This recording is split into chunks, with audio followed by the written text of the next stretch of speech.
Nursing merit seat അട്ടിമറിയിൽ nursing കൌൺസിലിനോടും fees regulatory കമ്മിറ്റിയോടും സർക്കാർ വിശദീകരണം തേടും. മെഴ്സി കോളേജിന് അധിക സീറ്റ് അനുവദിച്ച സാഹചര്യവും സർക്കാരിനെ അറിയിക്കാൻ വൈകിയതിന്റെ കാരണവും നഴ്സിംഗ് കൌൺസിൽ ഇന്ന് വിശദീകരിക്കേണ്ടി വരും. തീർച്ചയായിട്ടും. അപ്പോൾ സലീം മാലിക്കാണ് അതിന്റെ കൂടുതൽ വിവരങ്ങൾ നൽകുക. Saleem, good morning again. മറ്റൊരു വാർത്തയാണ് നമ്മൾ പുറത്തുകൊണ്ടുവന്നൊരു വാർത്തയാണ്. അതിലിപ്പോൾ ഒരു ഇടപെടൽ ആരോഗ്യവകുപ്പിന്റെ ഭാഗത്തൊക്കെ ഉണ്ടാവുന്നുണ്ട്. അപ്പോൾ ഈ അട്ടിമറി സംബന്ധിച്ച് എന്താണ് ഇങ്ങനെ സർക്കാരിന്റെ സീറ്റുകൾ ഈ രീതിയിൽ അട്ടിമറിക്കപ്പെട്ടത്? ഒരു വ്യക്തത ഉണ്ടോ? അതിൽ ആരുടെയൊക്കെ കീശയിലേക്ക് പണം പോയിട്ടുണ്ടോ? ഈ കാര്യങ്ങളെല്ലാം പുറത്തു വരണം സലീം. അപ്പോൾ എന്താണ് ഇന്നത്തെ ഇതുമായി ബന്ധപ്പെട്ട അപ്ഡേറ്റുകൾ?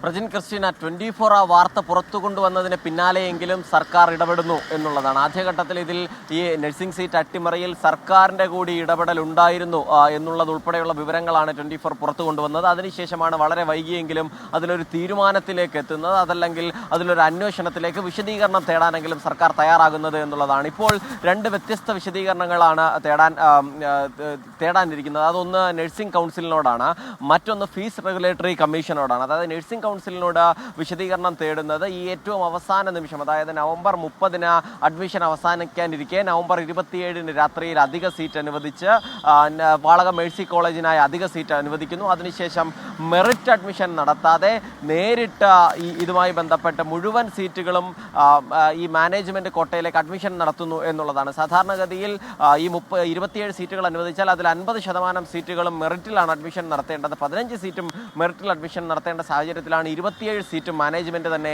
അഡ്മിഷൻ നടത്തുന്നത്. അതിന് വലിയ ഗൂഢാലോചന ഉണ്ടായിരുന്നു. മാനേജ്മെന്റ് തലത്തിലും ഒപ്പം ഭരണതലത്തിലും ആ ഗൂഢാലോചന നടന്നിരുന്നു. അത് ഏത് സാഹചര്യത്തിൽ എന്നാണ് നഴ്സിംഗ് കൗൺസിലിനോട് ഇപ്പോൾ സർക്കാർ വിശദീകരണം തേടിയിരിക്കുന്നത്. ഫീസ് റെഗുലേറ്ററി കമ്മീഷനോട് വിശദീകരണം തേടിയിരിക്കുന്നത് അതുമായി ബന്ധപ്പെട്ട ഫീസ് ഇടപാടുമായി ബന്ധപ്പെട്ടാണ്. അധിക ഈ തുക ഈടാക്കിയത് ഏത് സാഹചര്യത്തിലാണ്, എങ്ങനെയാണ് അതിൽ തുക നിശ്ചയിച്ച് നൽകിയത് എന്നതുൾപ്പെടെ ഫീസ് റെഗുലേറ്ററി കമ്മീഷനും വിശദീകരിക്കണം. അതിനുശേഷം ഒരു നടപടി കൂടി നമ്മൾ പ്രതീക്ഷിക്കുന്നുണ്ട്. പ്രജിൻ, ക്രിസ്റ്റീന.